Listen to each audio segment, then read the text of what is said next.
Dr. Toby Whitley, and I'm the Associate Head of Electronics and Robotics at Plymouth, which is a fantastic place to work, primarily because of the way we teach and the nature of our course.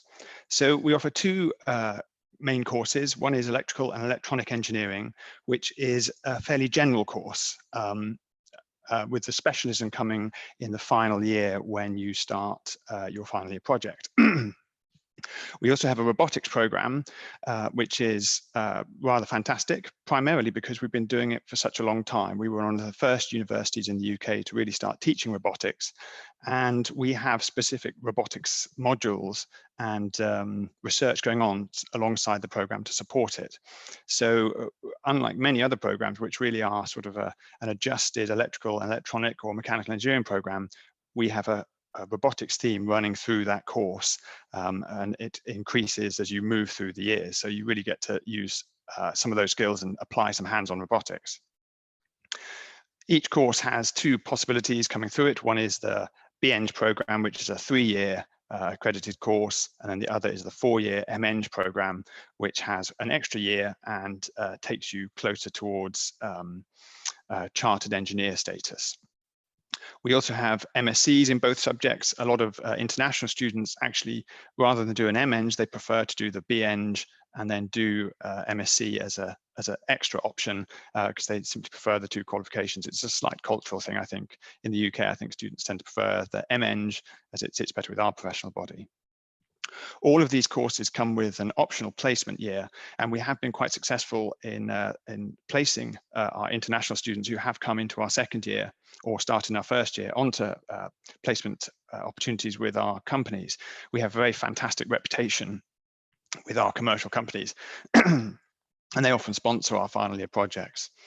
We also have a foundation year, which is for people who are coming like pre-med for medicine, people coming in with different qualifications, or often mature students to start the course.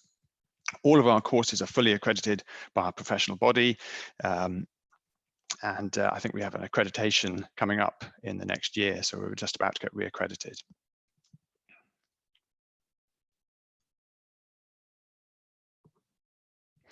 So one thing that often comes up is people ask about research at Plymouth, or research in all universities, and how does it affect teaching? Does it detract from teaching, or does it add to it?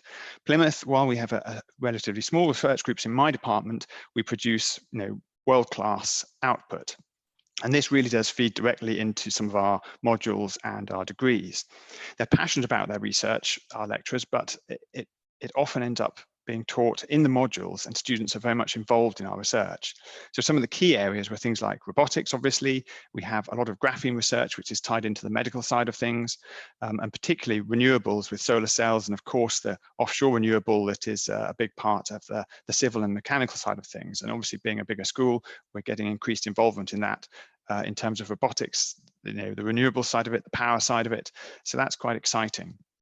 We also have things like communications, which is ever changing and ever improving, and things like security we've been involved in. So we produced, or used to produce, the coding for the strips in our banknotes and all the euros. So it's not just a piece of paper, it has a lot of information involved in that as well, making them very hard to forge.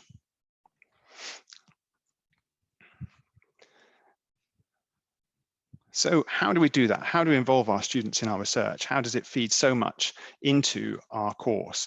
Well, all our students experience practical teaching in every module from the moment they arrive until the moment they graduate. And if you look at this picture, this is, some of you may recognize it or may not, this is radio frequency test equipment. And what you're seeing on the desk are some small radio frequency amplifiers that work in the sort of TV bands and low cellular bands. All our students in their final year will get a chance to do some RF design in the labs. They also then test that on industry standard kit. They design this stuff from the data sheets, and I tell them this is stuff that they can immediately start adding to their CVs. It's not simply there to pass an exam. It's there to give them usable commercial skills that will impress when they go to interview, something they can talk about in a highly knowledgeable fashion.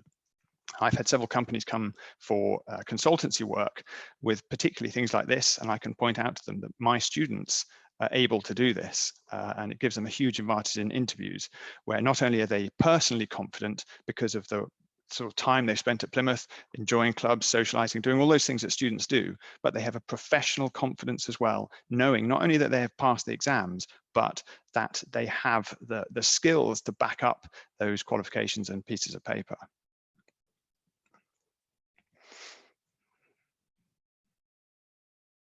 Sorry, my laptop's being quite slow today.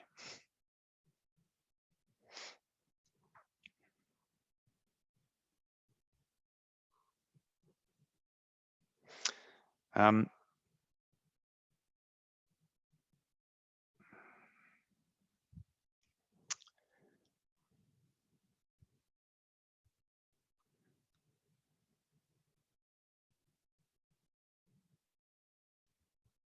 seem to have actually, here we go.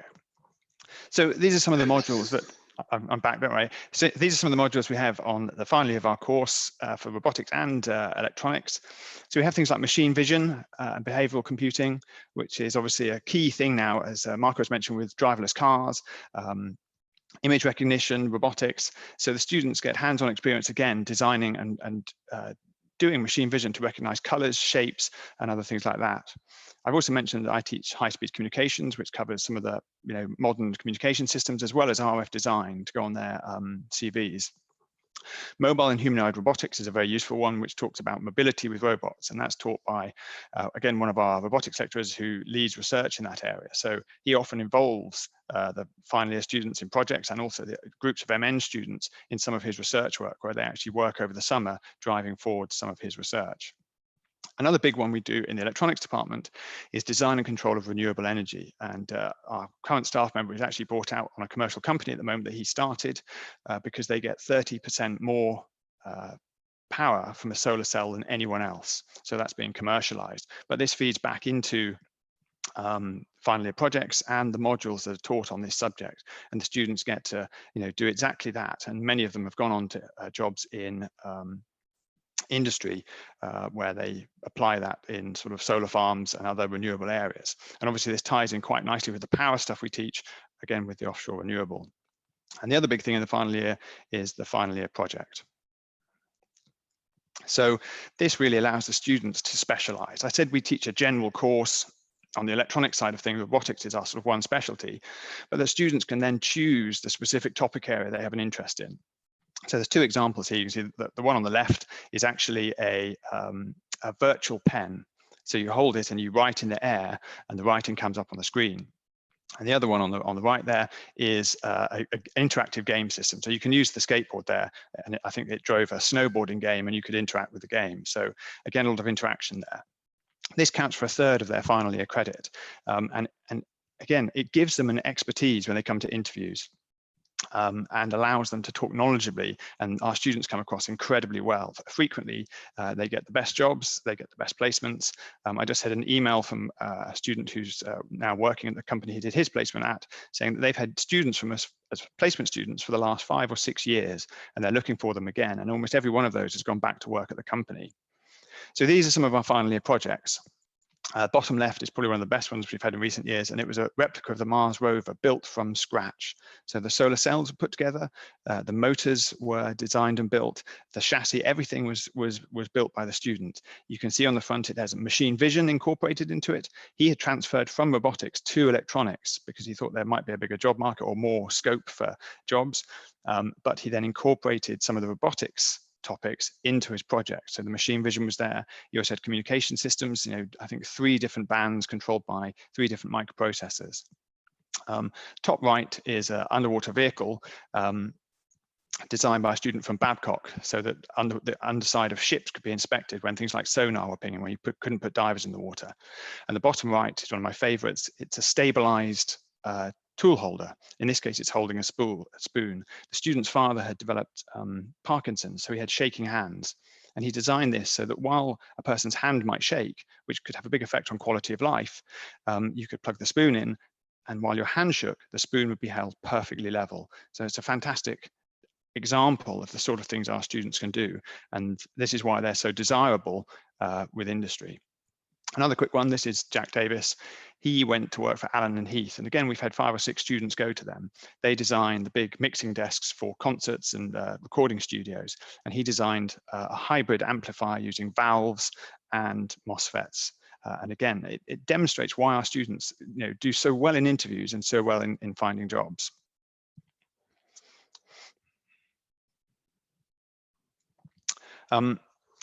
I'd say we've also had some very successful international students. One of them's coming up in a sec, hopefully. But we had an Egyptian student 2 years ago, a year ago, I think, and he went to work did a placement, did exceptionally well. I think he then transferred to our MEng. I graduated with a first, but he went back to work for that company, and they sponsored him in his application for a visa, a work visa to stay in the UK and continue the work he'd done for the company. My laptop is very much struggling this morning, unfortunately.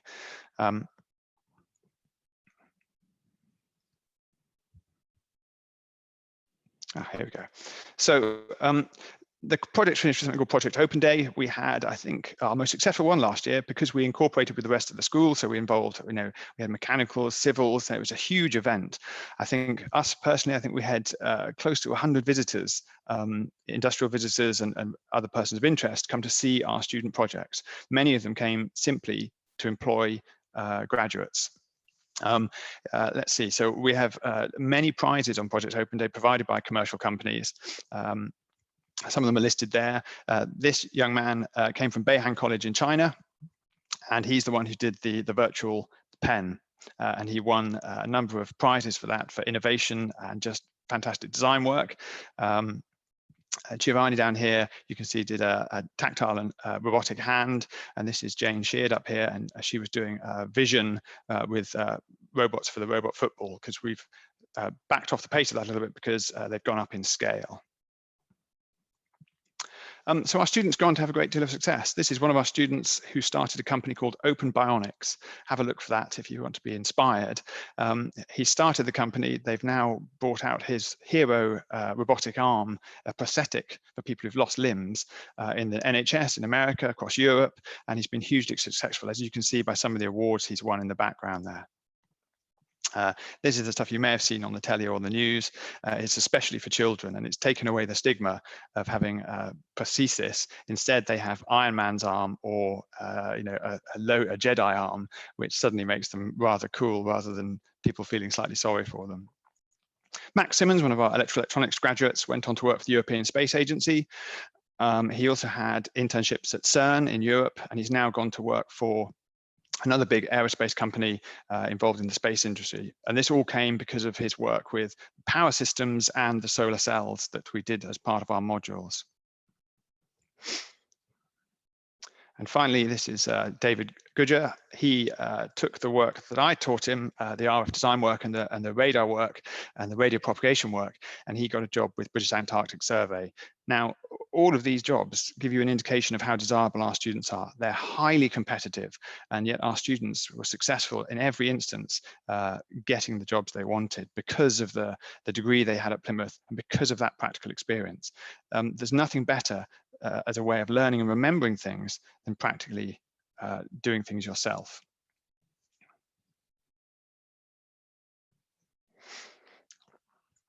So that's it for me. I think hopefully that gives you a flavour, really. Our students do well in interviews and in their own personal and professional confidence because of that practical experience in our labs. You can see some of the equipment behind us, the scopes.